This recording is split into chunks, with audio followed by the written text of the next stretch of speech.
This video contains spoilers for the following things. If you're not caught up on the MCU, also known as the Marvel Cinematic Universe, or the nightmare of a world that is Marvel Comics, aka Earth 616, my goofy voice is probably going to spoil some of it, so catch up first if that's a concern.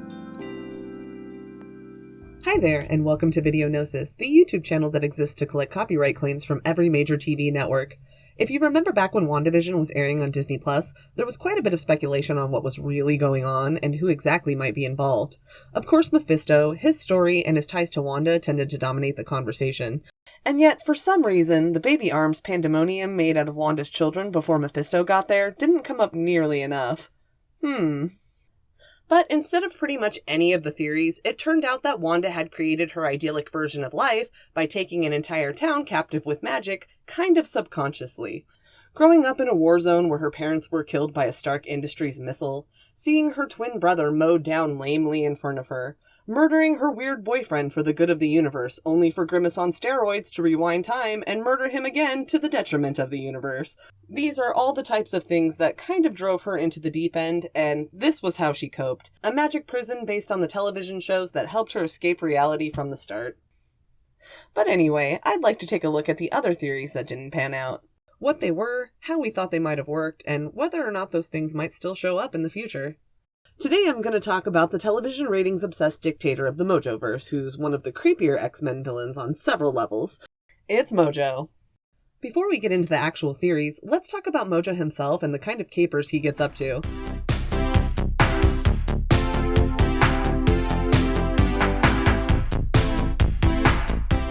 First appearing in Longshot number 3 in 1985, Mojo is part of an extra-dimensional alien race called the Spineless Ones, a formerly helpless and unevolved race due to their lack of spines.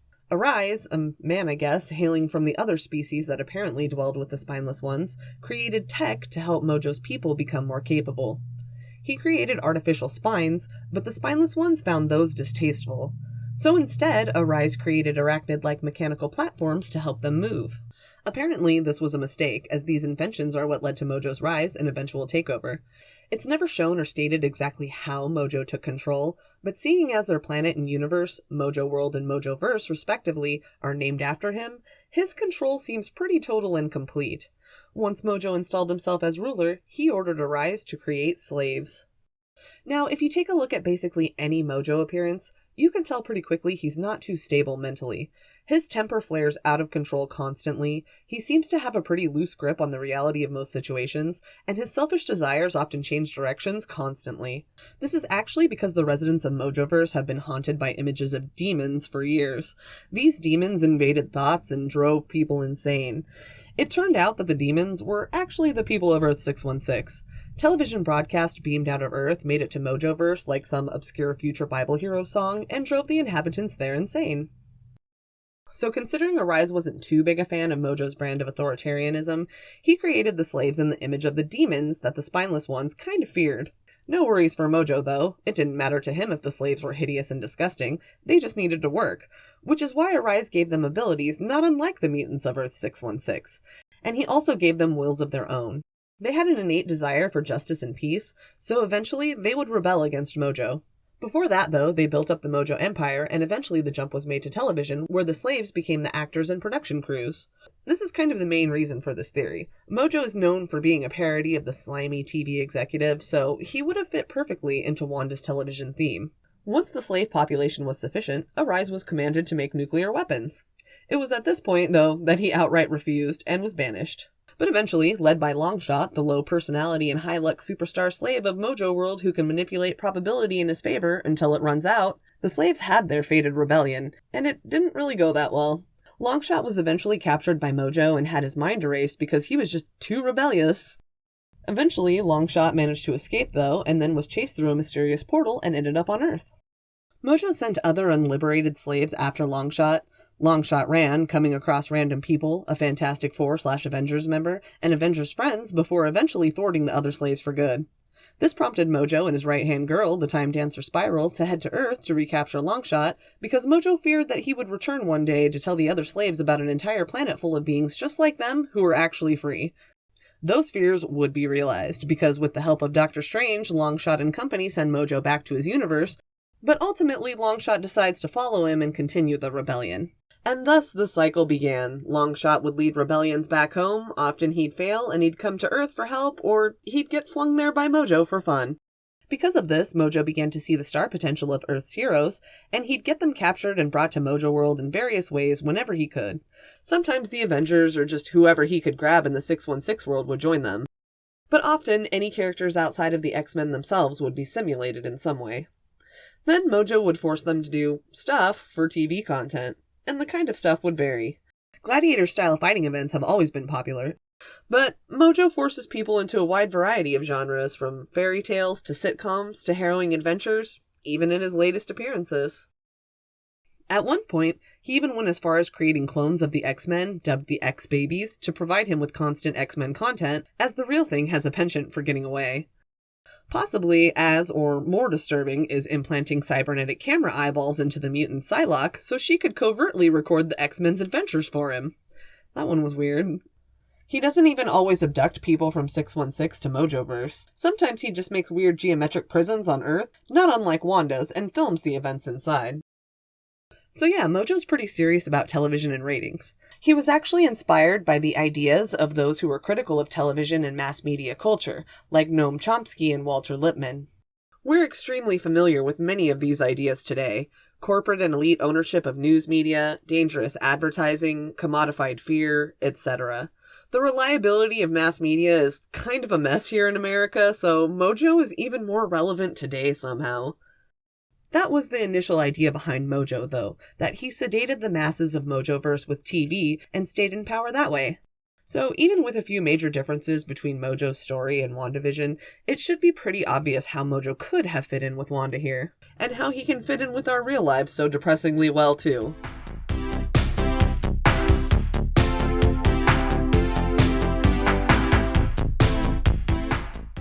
The two main Mojo theories floated were pretty simple. Either Mojo found a way to kidnap and trap Wanda and all of Westview, possibly in Mojoverse or some other kind of pocket universe of some kind, and he was broadcasting the events to Mojoverse and to Earth. Or that WandaVision basically proceeded as it was written, but Mojo or someone related found a way to hack into it and broadcast a TV signal to, again, Mojoverse and Earth. Mind you, if Reddit is anything to go off of for fandom discussion, both of these theories emerged by the second episode. The capture theory definitely has a bit more precedence in canon so far, as we've seen, but I think this theory goes into territory a lot of people don't like, because it could have taken the responsibility for Westview's imprisonment away from Wanda and put it on Mojo. That was the problem many of us had with the prevailing Mephisto theories as well. It's more interesting to see a superhero do something really wrong and see how they're going to try and come back from that and redeem themselves. Wanda seems to be doing a bang-up job on the redemption there so far, too.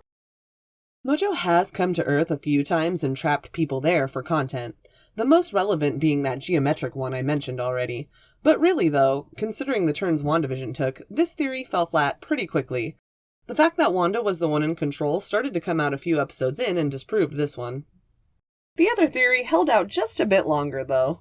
Initially, I thought it was a bit strange for Wanda herself to choose to broadcast what she was doing in Westview.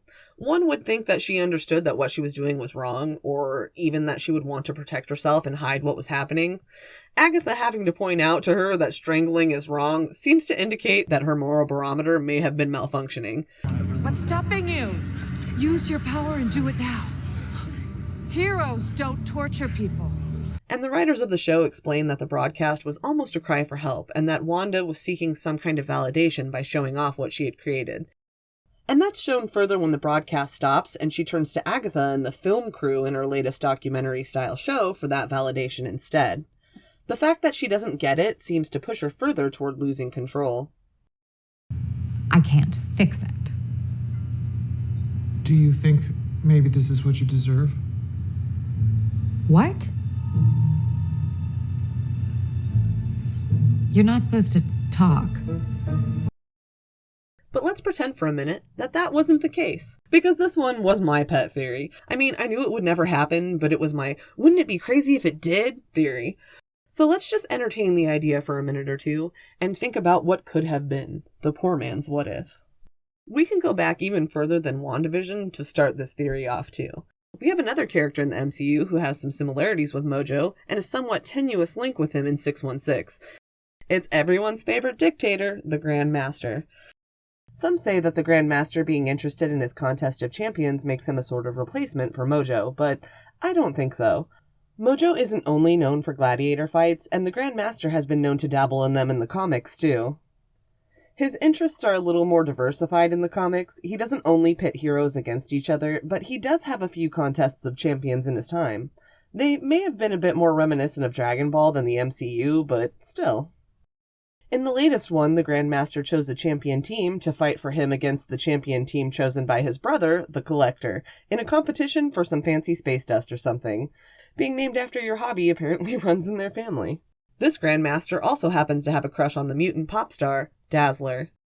Dazzler is one of the many Earth people to get pulled into Longshot's shenanigans. She participates in the rebellion against Mojo. The two form a romantic relationship and even have a son.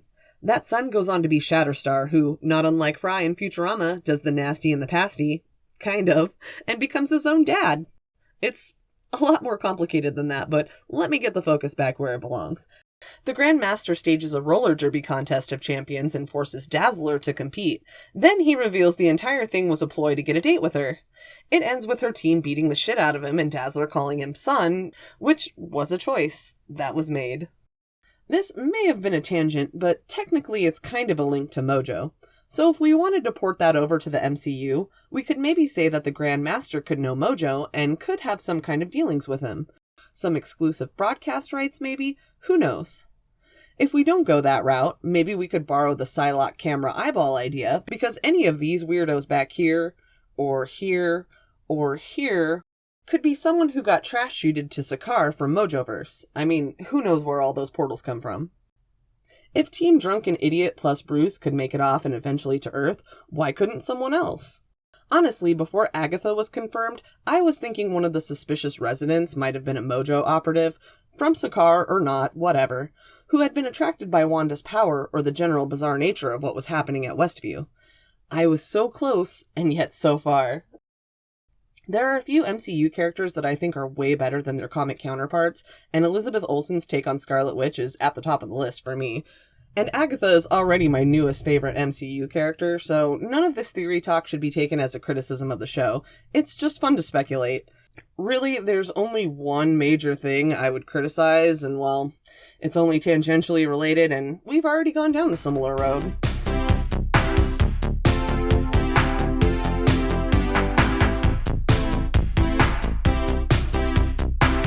Honestly, we have no way of knowing when or if anyone involved in the MCU plans to start the X-Men back up anytime soon. There's a lot of speculation about the multiverse or the Eternals being what gets them here, and those can make sense, obviously. But we've been fooled before. Recently. And as some Redditors pointed out, it's kind of unlikely that they'd use Mojo as the link to the X-Men. I mean, I kind of agree. There were quite a few people excited by the idea who seemed to remember his appearance in the 1992 series fondly, but the amount of support was a tiny drop in the bucket, even just compared to the Mephisto theorists. Mojo is a strangely divisive villain, despite not even showing up all that much. One thing I will say, though, is that originally, Mojo was intended to be a Doctor Strange villain rather than an adversary for the X-Men. So, you never know, maybe Mojo could show up in the next Doctor Strange movie. Maybe Doctor Strange's rad dad stash here could show up too. But hopefully Mojo will end up in the MCU somehow, someday. His message has been told in a lot of different shows and movies, but it's pretty important, and apparently it's one we still need to learn.